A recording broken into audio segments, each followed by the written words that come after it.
Muy buenas con todos. En esta oportunidad vamos a hablar sobre 5 cuentos del gran escritor peruano Julio Ramón Ribeiro. Bueno, vamos con el primer cuento de esta lista, que se va a titular La insignia. Bien, en este cuento nos habla sobre un personaje que se encuentra una insignia y que tras el transcurrir de los días le van a pasar cosas extrañas, entonces él va a decidir usarla pues colgada, ¿no? Su insignia. Y es así como otro personaje lo va a ver y le va a decir que también, que los dos tienen la misma insignia, ¿no? Y así va a acabar formando parte, pues, de esta organización, ¿no? Ya que lo van a invitar a una reunión y así va a continuar y continuar. Y por muchos años va a continuar en esta organización cumpliendo trabajos, tareas y todo lo que a él le pidan de manera pues voluntaria totalmente y sin ni siquiera preguntar el por qué. Simplemente lo cumplió, lo cumplió y llegó a formar parte pues de esta organización, involucrarse tanto que terminó siendo pues el líder. Al final terminó siendo el líder y de una manera tan extraña que ni él mismo se lo sabía explicar. Y si a él le preguntaban sobre qué trataba esa organización, a lo único que atinaría a decir sería a pintar 3 rayas rojas. Mejor dicho, no atinaría a decir nada, simplemente a pintar 3 rayas rojas. Bueno, qué decir, ¿no? De este cuento tan extraño que pues es un poco gracioso, pero también inclusive hasta raya lo absurdo, ¿no? Y pienso que pues tiene mucho de realidad, ¿no? Tiene mucho de realidad porque la vida es impredecible, ¿no? Es así. ¿Quién no ha aprobado un examen sin estudiar? O quién, pues, no se ha terminado siendo amigo de la persona con la que no quería, la odiaba, o inclusive enamorado de una persona con quien decía, no, nada que ver, ¿no? Entonces siento que, pues, este cuento refleja es lo impredecible de la vida, de lo que es la vida. Pero también hay, creo, otra observación, y es que también puede ser tomado como una crítica hacia esas personas, por así decirlo, mediocres, ¿no?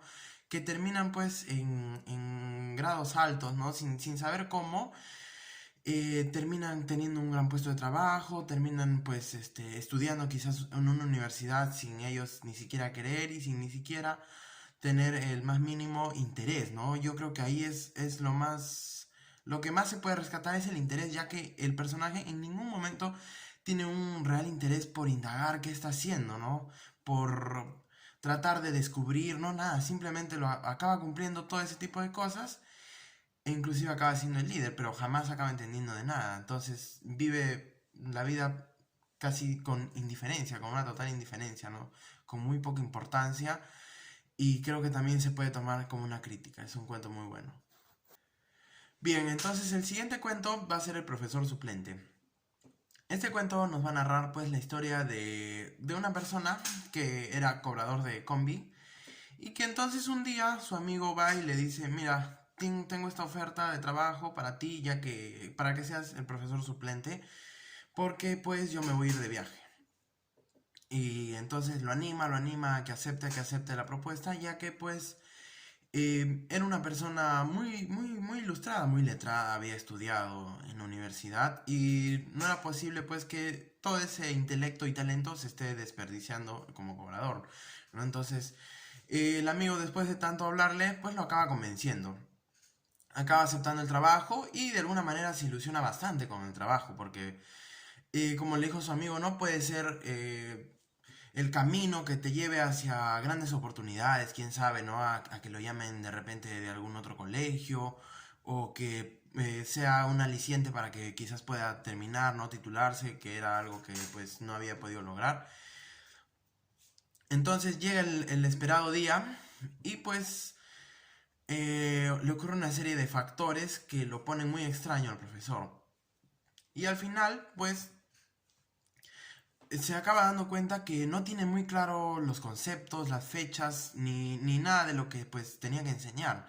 Al final acaba estresado, irritado y acaba más que todo decepcionado. Y acaba pues diciendo que él no era el profesor suplente, ya que le pregunta, ¿no? El portero, ¿usted es el profesor? Él le dice que no, que él es el cobrador y se va. Y bueno, llega a su casa y se pone a llorar, ¿no? y inclusive mintiéndole a su esposa, diciéndole pues, que sí fue, que le fue muy bien, que lo aplaudieron.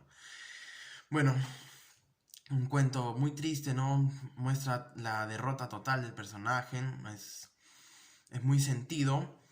Y siento que es una invitación a la reflexión, ¿no? Aunque suene muy trillado, creo que es a no dejar de perseguir nuestros sueños, ¿no? Porque como este profesor suplente, uno nunca sabe cuándo le va a tocar la oportunidad de hacer las cosas. Y pues qué mejor que, aunque quizás no sigamos el sueño como tal, jamás alejarnos de él tanto. Siempre practicar lo que nos guste, siempre seguir lo que nos guste. Así quizás no nos lleguemos a dedicar porque quién sabe y alguna vez se nos puede dar la oportunidad. Y lo mejor es siempre estar preparados para que no nos agarre desprevenidos. Bueno, el siguiente cuento se titula Las botellas y los hombres. Y es un cuento lleno de emociones, es muy sentido.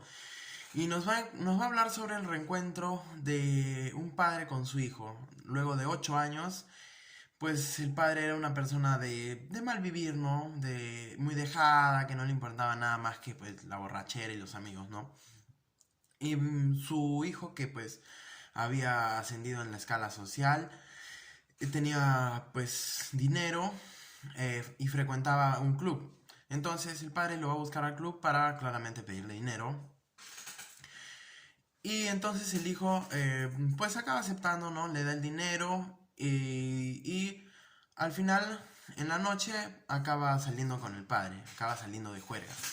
Acaba saliendo de juerga con el padre, y lo ve al padre, ve todo lo que hace, juegan al sapo, ¿no? Tienen una noche pues divertida, ¿no? Que a pesar de que sea pues en un bar, con trago, con cigarros, con pues ese tipo de cosas no dignas de la noche, eh, el hijo llega a sentir amor, ¿no? Llega a sentir amor, llega a sentir, ¿no? Llega a sentirse inclusive protegido y de alguna manera orgulloso de su padre, ¿no? De, pues, de verlo desenvolverse de una manera tan fresca, ¿no?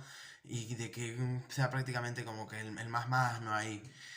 Y bueno, al final el padre se acaba emborrachando y acaba hablando mal de la madre de su propio hijo, ¿no? Con quien había tenido, pues, con quien había estado antes y le acaba llamando, pues, perra, puta, ¿no? Y Luciano, que va a ser, pues, el hijo, se va a acabar enojando, van a acabar a los golpes, Luciano le va a ganar, como es obvio, y pues se va a ir, pero al rato va a regresar y lo va a encontrar al padre dormido, echado, ¿no?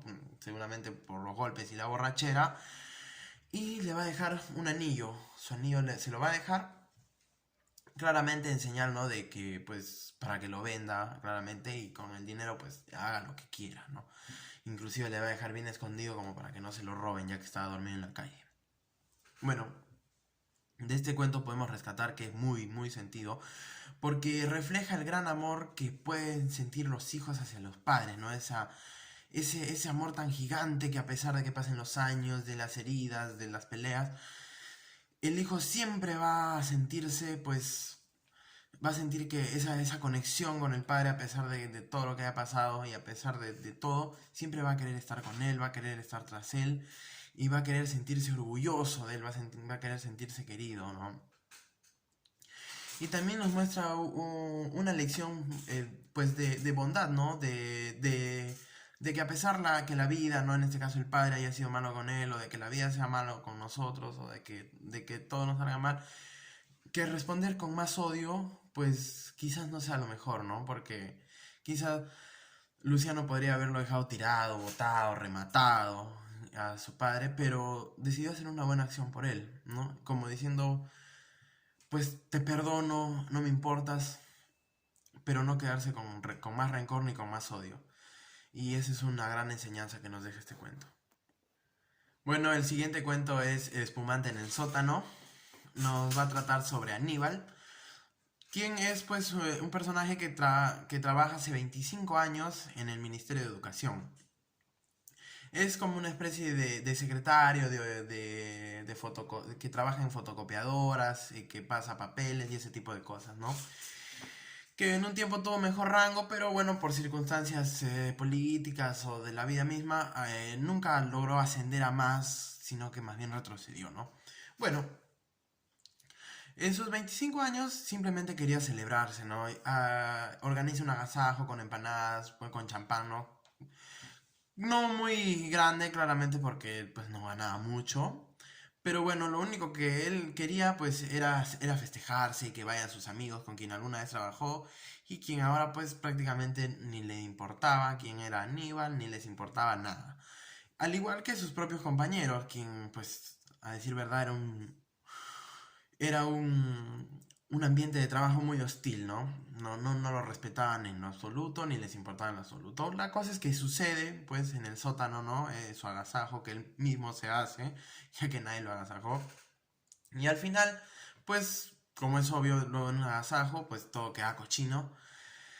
Y lo que le dicen, la estocada final, porque después se acabó todo y a la gente ni le importó, nadie se quiso quedar con él, a hablar nada. Y la estocada final fue que le dijeron, ¿sabes qué? Tú te vas a encargar de limpiar todo. Pero no, que mi esposa me está esperando, pues no, tú te encargas. Bueno, un cuento, la verdad que te deja bien tocado, ¿no? Porque lo único que él quería era un poco de reconocimiento, ¿no? Era que sentirse valorado y más bien recibe todo lo contrario. Desprecio, maltrato y, y prácticamente nada de reconocimiento por parte de nadie. Y bueno, creo que la vida muchas veces es así, ¿no? La gente no le interesa lo que hagas, nunca ve el esfuerzo detrás que hay de las cosas que uno realiza y muchas veces solo atiende a criticarte. A criticar por, ya sea por envidia o porque, no sé, están mal ellos o tantas cosas que puede ocurrir. Y creo que nos deja la enseñanza de que pues en la vida es mejor simplemente tenerse uno mismo, festejarse uno mismo y todo uno mismo, ya que claramente van a haber muy pocas personas que realmente de corazón van a querer compartir nuestros logros, de corazón se van a alegrar con nosotros y pues nada, que simplemente nos tenemos a nosotros y pues que qué felicidad que alguien quiera compartir con nosotros, pero que siempre seamos nosotros nuestro propio centro de atención. No en el mal sentido, no en ser un egocéntrico, sino en valorarnos a nosotros mismos.